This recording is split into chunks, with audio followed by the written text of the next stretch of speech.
કેમ છો વિદ્યાર્થી મિત્રો?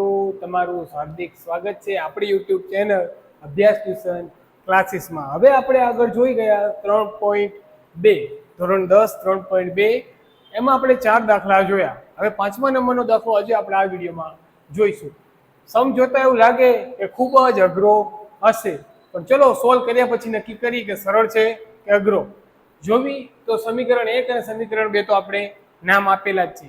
હવે ગમે એકને શું કરશું, એક્સ ને કરતા બનાવશું. તો ચલો ગમે સમીકરણ 2 માં એક્સ ને કરતા બનાવતા તો શું કરશું, સમીકરણ 2 લખી નાખશું. તો ચાલો સમીકરણ 2 લખાવો. 3x 8y બરાબર 0. હવે x ને કરતા બનાવો તો x સિવાયની બધી જ વસ્તુ એટલે કે બધી જ સંખ્યા ક્યાં લઈ જશું, બરાબરની બીજી સાઈડ. ઓ સાઈડ જાય તો શું બધાય 8y કેવા હતા, માઇનસ હતા તો પ્લસ 8y. હવે આપણે શોધવાનું શું છે, x. તો x એકલો √8 છેદમાં જાય તો √3 y.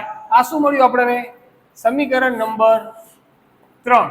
આપણે આગળ જોઈ ગયા સમીકરણ નંબર 3 મળે તો સમીકરણ નંબર 3 કેમ મૂકશું કે જેને આદેશ આપ્યો એના સિવાયના સમીકરણમાં. તો કે સમીકરણ 1 માં x ની કિંમત મૂકતા. હવે x ની કિંમત એટલે કે સમીકરણ 1 લખી નાખો 0.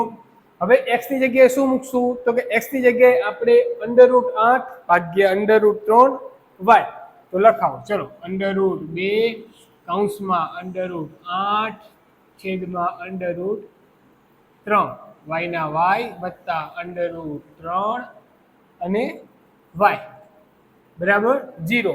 હવે જો ઘણા વિદ્યાર્થી શું કરશે કે √ કાઢી નાખશે, પણ એવું નથી કરવાનું. આપણે શું કરશું તો કે √2 ગુણ્યા √8 એટલે કે √2 ગુણ્યા √8 એટલે કે √16.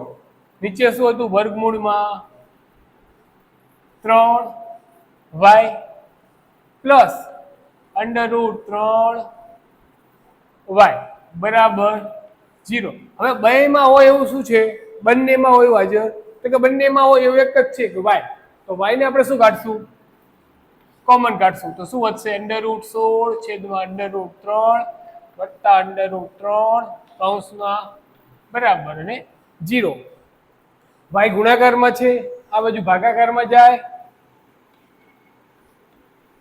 ભાગાકારમાં જાય તો 0 ભાગ્યા y તો y બરાબર શું મળે, 0. હવે y બરાબર 0 મળ્યા તો આપણે ફરીથી યાદ કરો y ની કિંમત અથવા x ની કિંમત ક્યાં મૂકવાની, જેને આદેશ આપ્યો એટલે કે સમીકરણ નંબર 3.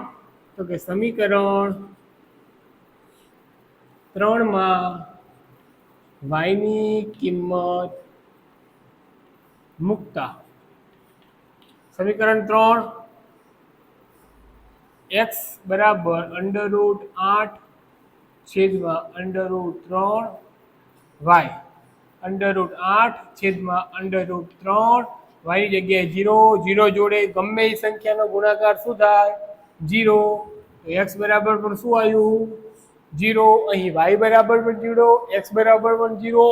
સંખ્યા જોતા એવું લાગતું હતું જવાબ કેવડો આવશે, પણ આવ્યો શું, 0. દાખલા નંબર 6. રકમ જોઈને જ ખબર પડે કે ડાયરેક્ટ આપણે x ને કરતા બનાવી શકીએ નહીં, એ ખૂબ જ અઘરું થઈ જાય. તો શું કરશું, સમીકરણ 1 અને 2 ને ચોકડી ગુણાકારની રીતે સરખું કરશું. તો પ્રથમ સમીકરણ 1 માં ચોકડી ગુણાકાર કરતા થોડાક નાના કરીશ, દાખલો ઘણો મોટો છે, જોઈશું. 3x છેદમાં 2 માઇનસ 5y છેદમાં 3 બરાબર -2. ચોકડી ગુણાકાર 3 ગુણ્યા 3 એટલે 9x, 2 ગુણ્યા 5 એટલે 10y, 2 તરી 6 બરાબર ના બરાબર -2. હવે આ ભાગાકારમાં 6 છે, આ બાજુ ગુણાકારમાં જાય તો -10y બરાબર 6 દુ 12 અને માઇનસ પ્લસ માઇનસ તો કેવા આવશે -12. હવે સમીકરણ 1 2 હવે સમીકરણ નામ આપશું. હવે સમીકરણ 2 ને સરખું કરશું તો સૌપ્રથમ સમીકરણ 2 માં ચોકડી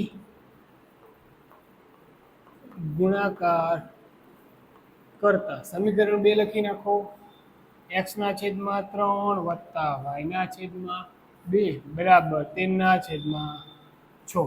ચોકડી ગુણાકાર તો 2 ગુણ્યા x એટલે 2x, 3 ગુણ્યા y એટલે 3y છેદમાં 3 દુ 6 બરાબર ના બરાબર 3 ના છેદમાં 6. હવે આ 6 ભાગાકારમાં તો ક્યાં જશે ગુણાકારમાં તો બીજું તો રકમ એમને એમ 2x + 3y બરાબર 3 ના છેદમાં 6. આ ભાગાકારમાં 6 થાય આ બાજુ આવે તો ગુણાકારમાં 6 ઉડી ગયા તો શું બનશે 2x + 3y બરાબર 13. અને સમીકરણ નંબર આપશું 4. સમીકરણ 4. હવે સમીકરણ 3 અને 4 માંથી કોઈ પણ સમીકરણને આદેશ આપશું જે આપણું નવું સુધારેલું સ્વરૂપ છે. તો જોતા તો આપણને આ માઇનસ વાળું ઈઝી લાગે. લખી સમીકરણ 3 માં x ને કરતા બનાવતા સમીકરણ 3 પહેલા લખશું 9x - 10y બરાબર -12.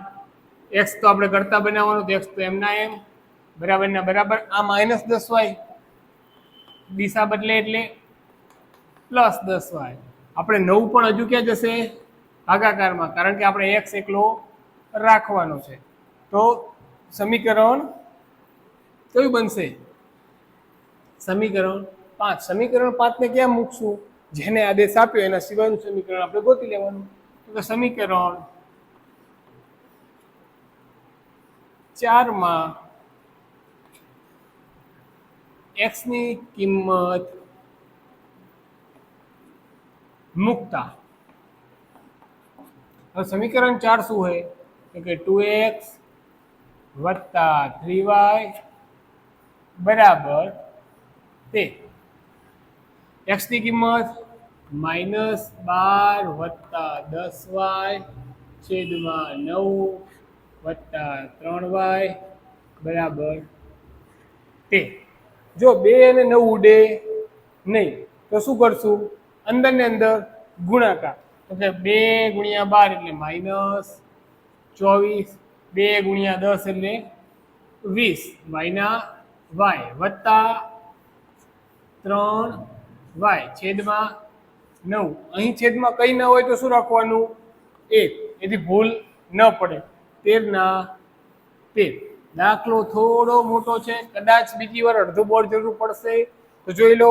ચોકડી ગુણાકાર કરી દેશું. હવે તો 1 ગુણ્યા ગમે સંખ્યા શું આવે સંખ્યા પોતે જ તો કે સંખ્યા પોતે એટલે કે 1 ગુણ્યા 24 તો કે -24 વત્તા 20y 20y. હવે જો 9 તરી 27 ચોકડી ગુણાકારમાં 9 તરી 27y અને 9 અહીં ગુણાશે તો 13 9 117 તો 13 9 117. હવે -24 વત્તા 20y અને 27y એટલે કે 20 ને 20 40 ને 7 47 તો કે 47y બરાબર 117. આ -24 બરાબરની બીજી સાઈડ જાય તો માઇનસ હતા તો આ બાજુ આવે તો પ્લસ તો કે 47y બરાબર 117 + 24 એટલે 4 ને 7 1 વધી પડી 1 3 4 તો કે 141. તો y બરાબર 141 છેદમાં 47 તો કે 50 તરી 150 એટલે કે y બરાબર 3. અહીં y બરાબર કેટલા મળ્યા 3. y ની કિંમત ક્યાં મૂકશું તો y ની કિંમત જેને આપણે આદેશ આપ્યો એટલે કે સમીકરણ પાંચમા તો કે સમીકરણ પાંચમાં y ની કિંમત મૂકતા સમીકરણ 5 શું છે